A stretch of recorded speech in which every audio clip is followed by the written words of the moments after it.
تو میرے بھائیو، حضور کی بلائے عالم رحمت اللہ تعالی علیہ، میں نے عرض کیا کہ اسی مہینے کی 5-6 تاریخ کو آپ کا سالانہ عرس پاک ہوتا ہے، اور آپ کی طبع مبارک، آپ کی طبیعت بڑی حلیم تھی، آپ خودبار تھے اور ہر کسی کو برداشت کرتے تھے۔ میرے شیخ کامل، آپ 12-13 سال کی عمر ہے اور دل میں خیال آ گیا کہ اللہ تعالیٰ نے قرآن کریم میں ارشاد فرمایا ہے کہ لم یلد ولم یولد۔ کیا فرمایا ہے؟ لم یلد ولم یولد۔ اب ہم قرآن سارے پڑھتے ہیں، قرآن کو پڑھنے کا بڑا ثواب ہے، قرآن کا ایک حرف پڑھے تو 10 نیکیاں ملتی ہیں، اگر 3 حرف پڑھے تو 30 نیکیاں ملتی ہیں۔ اس بات میں کوئی شک نہیں کہ ثواب ملتا ہے، لیکن قرآن کے نزول کا مقصد یہ نہیں تھا۔ ہمیں بتایا گیا کہ قرآن پڑھنے سے ثواب ملتا ہے، لیکن قرآن کا اصل مقصد یہ تھا کہ قرآن کو پڑھا جائے، قرآن کو سمجھا جائے، پھر قرآن کریم کے مطابق اپنی زندگی کو بسر کیا جائے، اور اگر قرآن کو سمجھ کر پڑھا جائے پھر اس کے مطابق زندگی کو گزارا جائے، اللہ دنیا میں بھی کامیابیاں عطا فرماتا ہے، قبر و حشر میں بھی کامیابی عطا فرماتا ہے۔ قرآن کو دور سے پڑھنا چاہیے۔ میرے شیخ کامل نے جب یہ سورہ پاک پڑھی کہ لم یلد ولم یولد، کہ اللہ کی ذات تو ایسی ہے، فرمایا قل، اے پیارے محبوب فرما دیجئے، هو اللہ احد، اللہ ایک ہے، اللہ الصمد، اللہ بے نیاز ہے، لم یلد ولم یولد، نہ اس نے کسی کو جنا ہے نہ اسے کسی نے جنا ہے۔ اب اس بات پہ آپ ٹھہر گئے کہ کائنات کا نظام جو ہے، جس ہستی نے رواں دواں فرمایا ہے، نہ اس نے کسی کو جنم دیا ہے نہ اسے کسی نے جنم دیا ہے۔ قرآن کی اس آیت پہ آپ ٹھہر گئے، غور و فکر شروع کیا۔ اس وقت کے جو اولیاء اعظام تھے، مزارات پہ تشریف لے گئے، کسی سے یہ معاملہ حل نہ ہوا، کسی نے رہنمائی فرمائی کہ آپ دادا صاحب رحمت اللہ تعالی علیہ کے ہاں تشریف لے جائیں۔ آپ دادا صاحب رحمت اللہ تعالی علیہ کے مزار پہ گئے، جا کے سوال کیا کہ لم یلد ولم یولد، اس کی حقیقت کیا ہے؟ تو دادا صاحب نے فرمایا کہ اے قمر الدین، لم یلد ولم یولد جو ہے یہ اللہ کی ذات کے متعلق سوال ہے۔ اللہ کے جو ولی ہوتے ہیں یہ اللہ کی صفتوں کا مظہر ہوتے ہیں، اللہ کی ذات کا مظہر جو ہے وہ تو اللہ کے نبی ہے۔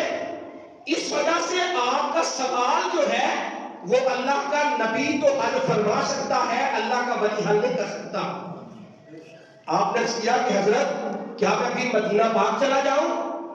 آپ نے فرمایا کہ آپ مدینہ پاک نہ جائیں، بلکہ آپ دریائے چناب کے کنارے پہ حضرت طالوت علیہ السلام اللہ کے جلیل القدر نبی ہیں، ان کا مزار پر انوار ہے، آپ وہاں حاضر ہو، جا کر سوال کریں، اللہ تعالیٰ آپ کو تسلی و تشفی عطا فرما دے گا۔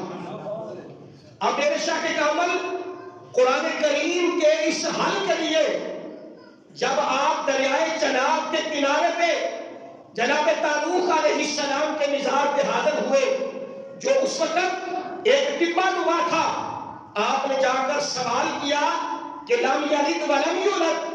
آگے سے جواب ملا کہ بہرالدین 2400 سال مجھے ہو گئے ہیں یہاں آرام کرتے ہوئے، ایک تو میری پسند کا بندہ آیا ہے جس نے آ کر خدا کے بارے میں پوچھا ہے۔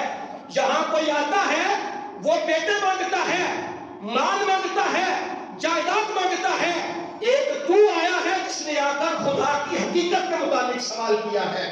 تو میرے بھائیو، آپ اکثر فرمایا کرتے تھے کہ لوگوں، میرے پیر رسول کریم صلی اللہ علیہ وسلم ہے، اور آپ فرمایا کرتے تھے لوگوں، جندل شریف سے لے کر لاہور داتا صاحب اور لاہور سے لے کر شیخ چوانی تک میرے پیر جو ہے وہ حضور داتا صاحب رحمۃ اللہ تعالی علیہ، اور میرے شیخ کامل آپ لم یلد ولم یولد کی حقیقت کو جانچتے ہوئے اپنے گھر کے کام کاج بھی کیا کرتے، اور رات کو جناب طالوت علیہ السلام کی بارگاہ میں حاضر ہو کر اللہ کی حقیقت کو بھی جانا کرتے تھے۔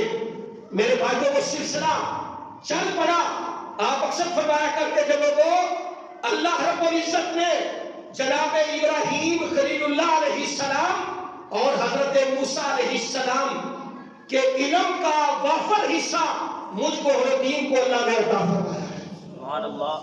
اور آپ کی وہ ہستی تھی، چونکہ آپ کہا کرتے تھے کہ میری استاد جو ہے وہ نبوت ہے، اور پھر آپ کا جو طریقہ تھا تبلیغ کا وہ بھی انبیاء علیہ السلام جیسا تھا۔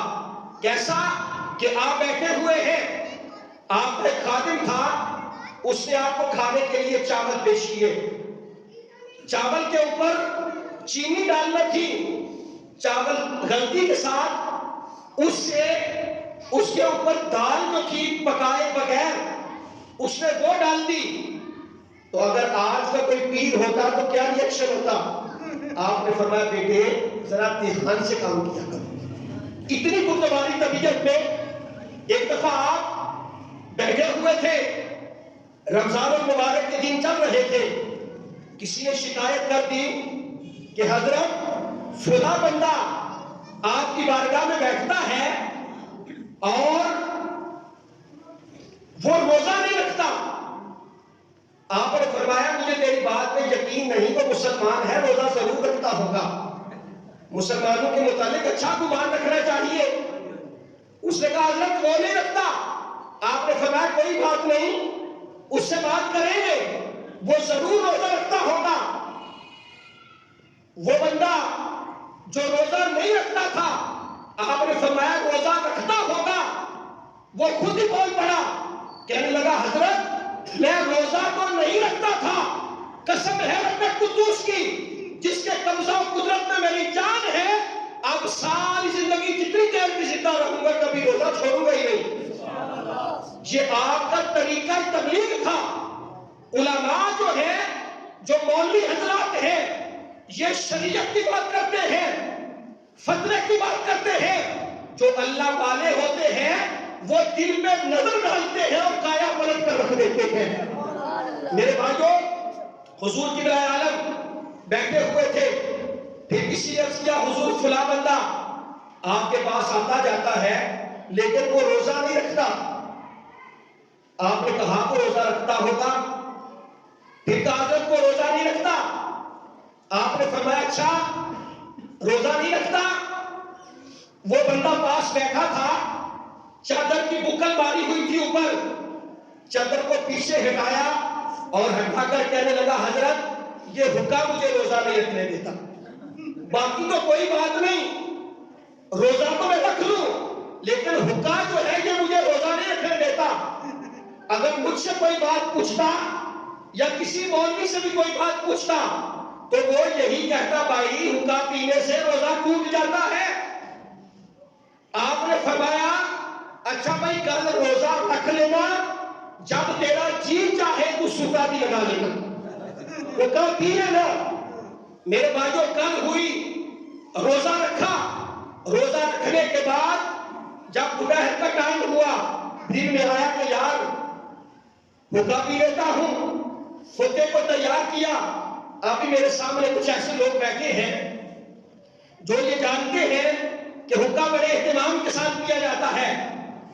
آپ نے حکے کی تیاری کی، پانی ڈالا، آگ رکھی، جب حکا پینے لگا اس کی نلی کو پکڑا، پکڑ کر دل میں خیال آ گیا کہ یار اگر میں حکا پیوں گا حضرت بیٹھے ہوں گے، جب وہ پوچھیں گے سنا کیا بنا تو کیا صاحب میں یہ کہوں گا کہ حضرت میں نے حکا پی لیا، چھوڑ دیا، پھر حکے کو اٹھایا، دیوار کے ساتھ زور سے مارا، فرمایا اب روزہ بھی رہے گا جتنی دیر زندہ رہوں گا کبھی قضا بھی نہیں کروں گا۔